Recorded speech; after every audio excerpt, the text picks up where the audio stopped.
Welcome to Foundation Friday. The dedication and covenant of silent unity was signed on December 7th, 1892 by Charles and Myrtle Fillmore, founders of the Unity movement. It is unlikely when they signed this covenant that they had any idea how far-reaching unity would be as it evolved into the church we know and love today. We invite you to join us as we explore and share some of the original ideas, teachings, and writings of the men and women who created the foundation of the Unity Church. Hi there. Thank you for joining us today for our Foundation Friday program. Today we are going back to sometime in the 1970s to share a lesson preserved for us at truthunity.net. And this is one of the Eric Butterworth Speaks essay. It's his essay number 20, From Futility to Significance. Even though he did this in the 70s, and I always think of rock and roll music and hippies, the words here are so powerful and so meaningful. I feel like he could have given this very same talk today, but just a couple alterations. Let me know what you think. Here we go. We often look away from our immediate preoccupations in life and ask, what is the meaning of it all? Where am I going? Why am I here? Why am I like I am?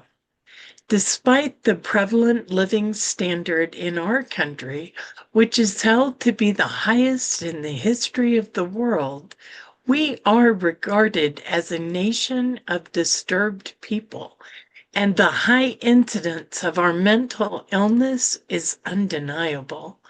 There is sometimes an attempt to explain this away as the result of the pace of contemporary living in an essentially urban society. Yet, a survey has recently shown that mental illness is particularly prevalent in the state of Kansas, one of our least urbanized areas. While, on the other hand, there are many men and women living and working in New York City, perfectly well adjusted and in no danger of going to pieces.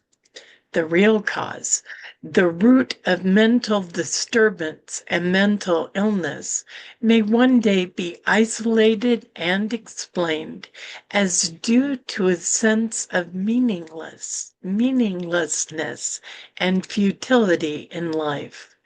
The rush and subsequent tension in our lives is not the result of the required pace, but rather the result of our restlessness, even frantic attempt to be ever occupied and thus avoid boredom.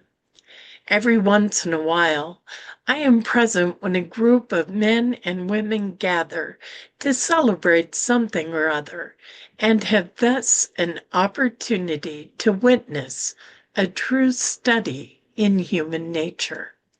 They are characteristically business people, and many of them are shortly in their cups, as we say. I always wonder, why is success so devoid of meaning that it must be escaped? Why do these successful people, some of them noteworthy individuals, make such fools of themselves? Scientific studies of the overuse of alcohol show conclusively that alcoholism is a result of spiritual lack, of emptiness, of living without a purpose. People drink to excess not so much because of the love of the drug as because of a failure of personality. The person for whom life has no meaning turns to alcohol as a substitute, as an escape from an intolerable sense of futility. Alcoholism can be cured only by providing a new sense of significance rather than simply by trying to correct the symptoms. The chronic alcoholic is thought of as a drifter, unable to hold a job or stay with any permanent commitment, unable to adjust to life's situations. Actually, how often does the current of our beliefs push us into inharmony, into unemployment, into difficulty in coping with inflation, into deterioration and sickness? How often are we not sort of drifters in life, drifting along like the tumbling tumbleweed? After 25 years of conducting an experiment that started more by accident than by design, the Western Electric Company discovered the power of a sense of meaning in a job and the importance of seeing divinity as well as dust in workers. The experimenters set out to demonstrate the effect of lighting on production, and the results were not exactly what was expected. When light was increased, production in the test room increased. That was expected. However, when light in the test room was reduced, even below the usual standard, production still increased. So the astonished directors of the experiment began seeking other factors that might have a bearing on production. Possibly improved working conditions was the answer. In another experiment, instead of decreasing the light, they decreased instead the working hours, and production climbed higher. The pattern was then reversed. Workers in the test room toiled 48 hours a week with few breaks, yet production remained as high as ever. Well, the whole effort appeared futile. Just what was the explanation? Was there some yet unthought of factor that could explain what appeared to be utterly irrational? Perhaps the secret was in some way involved in the very nature of human personality.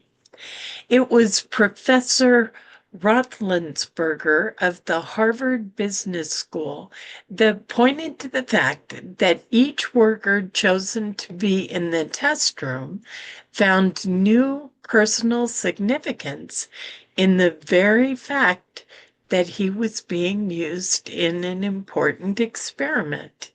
Even standing beside an impersonal machine had meaning in relation to the search for knowledge. Workers were finding satisfaction and even inspiration in the discovery that their output had meaning for themselves and for others. So they responded by doing and giving their very best. An amazing thing has been discovered about meaninglessness and boredom. It leads to fatigue. In a study of a group of industrial workers, Dr. Lillian Gilbreth, an efficiency expert, found that those with an interesting evening coming up were less tired at the end of the workday than were the others. She suggested this good advice. If you want to cut down on fatigue in your work, always have something good to look forward to. Well, we agree that there is a human need for purpose, for significance. But how can we find it? How can we make life and living more meaningful and more interesting? There is a need to relate to dimensions of life that are infinite, and this seems to point to religion. It has always been insisted that joining a church is one way to emerge from this state of emptiness. And how can I deny this? The church might conceivably be the means of assisting a person find a way. But I must emphasize that the church itself is not the way. Joining a church in hope of finding answers and solutions to life's problems in itself is not enough. Often people have found themselves shackled with even more dilemmas, their own and the church's. Certainly, the great need of man is to find himself in God. And that should be the great overriding purpose of a church. To the extent that a church is involved in helping people to find God in themselves, it is successful. And it will help people to find meaning, not just by joining the church, but by getting involved in the challenges of the inspirational truths that are disseminated by the church. Paul says, "In him we live and move and have our being." This is what we need to come to understand. We hear it said that we must find God.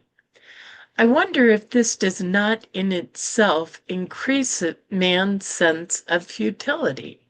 We cannot really find God, for God is not lost, and he is not hiding. Rather, we accept God, and we do this by accepting ourselves at the deepest possible level. In so doing, we assume a new posture.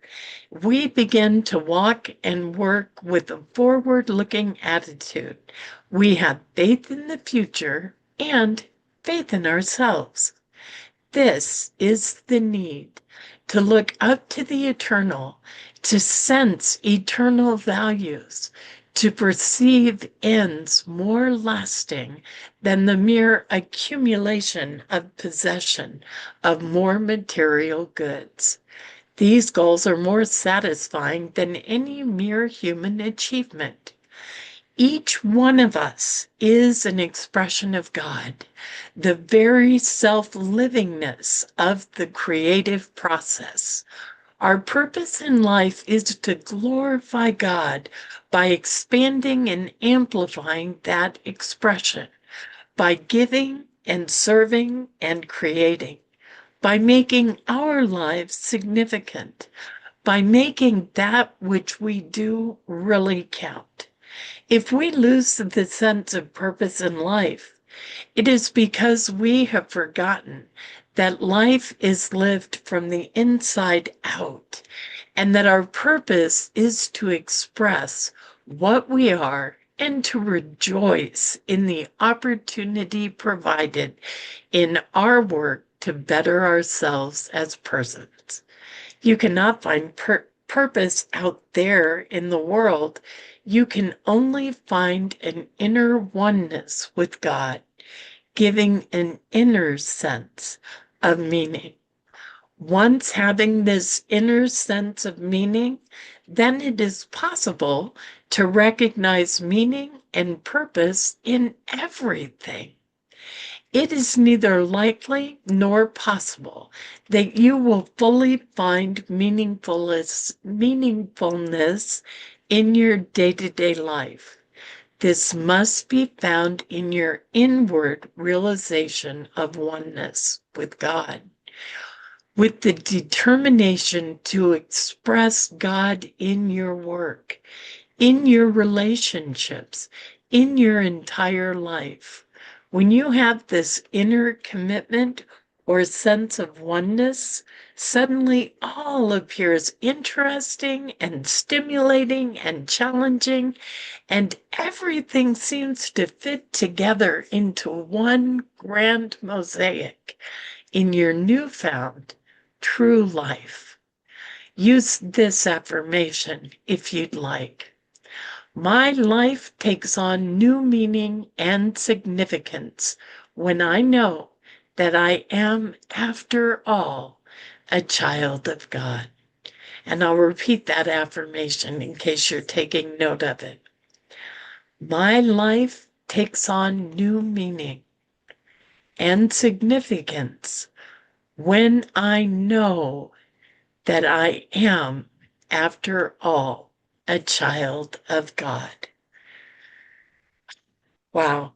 I hope you enjoyed that teaching. It is our great pleasure to bring forward some of the teachings of the founders and the leaders of Unity from years ago. We appreciate your comments, your ideas. If you like this video and want to share it, please do. Any and all of our videos can be shared with anyone you think they would be of value to. Before we go, please know you matter. You are sacred, and you are so, so very loved. Namaste. Thank you for joining us, and let's stay connected and grow in spirit. We are on Facebook. Search for Unity Church of El Cajon and follow us and like our posts. You can reach us on YouTube at Unity Church of El Cajon. Please subscribe to our channel, watch our videos, and leave comments which can help us improve. We are on the web at unityofelcajon.org. Email or call our church office to receive our weekly newsletters, which lists all of our activities and opportunities to learn and grow together.